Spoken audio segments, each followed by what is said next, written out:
আপনি কি রিসেন্টলি কোনো বড় রকমের দুর্ঘটনার শিকার অথবা প্রত্যক্ষদর্শী? তার জন্য কি মনের এবং আপনার জীবনে বড় রকমের প্রভাব পড়েছে? যেমন আপনার বারবার ওই ঘটনাটা যেটা আপনি দেখেছেন বা শুনেছেন সেটা আপনার মনের মধ্যে বা আপনার চোখে ফ্ল্যাশব্যাক হচ্ছে। এর জন্য আপনি তীব্র রকমের অ্যাংজাইটিতে ভুগছেন। নিজেকে আনরিয়াল মনে হচ্ছে, আশেপাশের পরিবেশটাকে আপনার অবাস্তব মনে হচ্ছে।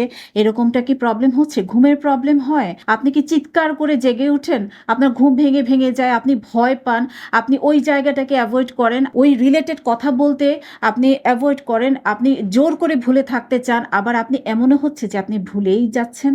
এবং এই ঘটনাটা কি এর মধ্যে যে ঘটেছে সেটা কি ১ মাসের মধ্যে যদি হয়ে থাকে, তাহলে আমি বলব যে আপনি অ্যাকিউট স্ট্রেস ডিসঅর্ডারে ভুগছেন। আর যদি ১ মাসের বেশি হয়ে থাকে তাহলে আপনি পোস্ট ট্রমাটিক স্ট্রেস ডিসঅর্ডারে ভুগছেন। এবং এটা যদি হয়ে থাকে আপনাকে অতি সত্বর চিকিৎসকের পরামর্শ নিতে হবে।